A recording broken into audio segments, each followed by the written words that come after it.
வணக்க மக்களை, சட்டமன்ற கிடைக்கப்பட்ட மிக முக்கிய தகவல் ஒன்று வெளியாக இருக்கிறதா? டெல்லிக்கு போகும் விஜயகாந்த் மச்சானா. தேமுதிகவின் முதல் எம்பி யார்? இந்த எல்கே சுதீஷ். வாங்க வீடியோவை முழுமாக்கின்றார்.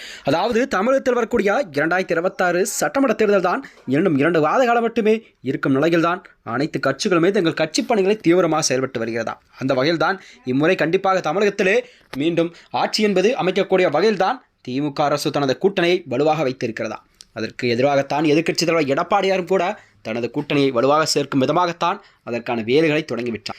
இந்நிலையில்தான் அதாவது திமுக கூட்டணியில் தேமுதிகவுக்கு ஒரு ராஜ்யசபா சீட் ஒதுக்கப்பட்ட செய்யப்படும் நிலையில்தான் அக்கட்சியின் சார்பாக அதாவது எல்கே சுதீஷ் அவர்கள் ராஜ்யசபா எம்பியாக உள்ளதாக தகவல் வெளியாகி இருக்கிறதா. அது மட்டுமின்றி இன்று மாநிலங்களவை வேட்பாளரை கூட ஒரு அதிகாரப்பூர்வமாக அறிவிக்கிறதாம் தேமுதிக. அதாவது தேமுதிக கட்சி தொடங்கப்பட்டு 21 ஆண்டுகளுக்கு பிறகு முதல் முறையாக அக்கட்சியை சேர்ந்த ஒருவர் நாடாளுமன்றத்துக்கு செல்வது என்பது இதுவே முதல் முறை என்றுதான் அக்கட்சி தொண்டர்களே ஒரு பெரும் மகிழ்ச்சியை ஏற்படுத்தியிருக்கிறதா. அது மட்டுமின்றி தேமுதிக சார்பில் இந்த மாநிலங்களவை வேட்பாளரின் இன்று ஒரு அதிகாரப்பூர்வ அறிவிக்கப்பட உள்ளார்கள்.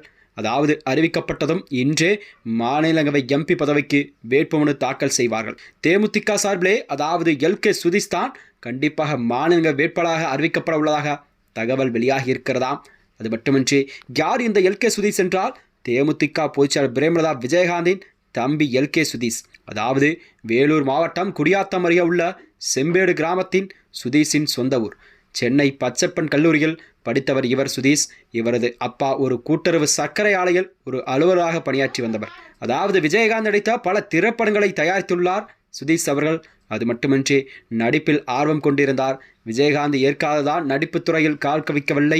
பின்னர் விஜயகாந்தில் அரசியல் கூடவே அடியெடுத்து வைத்தபோது தொடங்கி அவருக்கு ஒரு பக்கபலமாக இருந்து செயல்பட்டு வந்தவர்தான் இந்த எல்கே சுதீஷ் ஆவார். அது மட்டுமின்றி 2005ஆம் ஆண்டிலே தென்சென்னை மாவட்டத்தில் தலைமை பொதுக்குழு உறுப்பினராக நியமிக்கப்பட்டவர் எல்கே சுதீஷ்.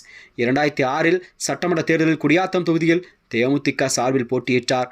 அந்த தேர்தலுக்கு பின் சுதீஷை இளைஞரணி செயலாக நியமித்தார் விஜயகாந்த். அதாவது 2009ஆம் ஆண்டு லோக்சபா தேர்தலில் கள்ளக்குறிச்சியிலும் 2014 லோக்சபா தேர்தலில் சேலத்திலும் போட்டியிட்டவர் தான் எல்கே சுதீஷ்.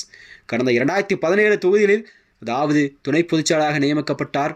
2019ஆம் ஆண்டு மீண்டும் பாஜக கூட்டணியில் தேமுதிக சார்புக்கு கள்ளக்குறிச்சி தொகுதியில் போட்டியிட்டார். அதனைத் தொடர்ந்து கடந்த ஆண்டு தேமுதிக பொருளாக நியமிக்கப்பட்டார். இந்நிலையில்தான் இந்த ராஜ்யசபா உறுப்பினர் டெல்லி செல்ல இருக்கிறார் எல்கே சுதீஷ் அவர்கள். கடந்த 2006 முதல் பல்வேறு தேர்தல்களில் போட்டியிட்ட சுதீஷ் அவர்கள் 2019, 2014, 2019 என 3 மக்களவைத் தேர்தலிலும் போட்டியிட்டு தோல்வி மட்டுமே சந்தித்திருந்தார். இந்நிலையில்தான் தேமுதிக சார்பில் முதல் முறையாக ராஜ்யசபா உறுப்பினராக டெல்லிக்கு செல்ல இருக்கிறார் எல்கே சுதீஷ் அவர்கள். இதனிடையே அதாவது தேமுதிக தொண்டர்களே இந்த செய்தி என்பது ஒரு மிக மகிழ்ச்சியான செய்தியாகவும் பார்க்கப்படுகிறது. 21 ஆண்டுகளுக்கு பிறகு முதல் முறையாக டெல்லி செல்லும் எல்கே சுதீஷ் அவர்களுக்கு வாழ்த்துக்களென தொண்டர்களே ஒரு பெரும் மகிழ்ச்சியை ஏற்படுத்தியிருக்கிறதா.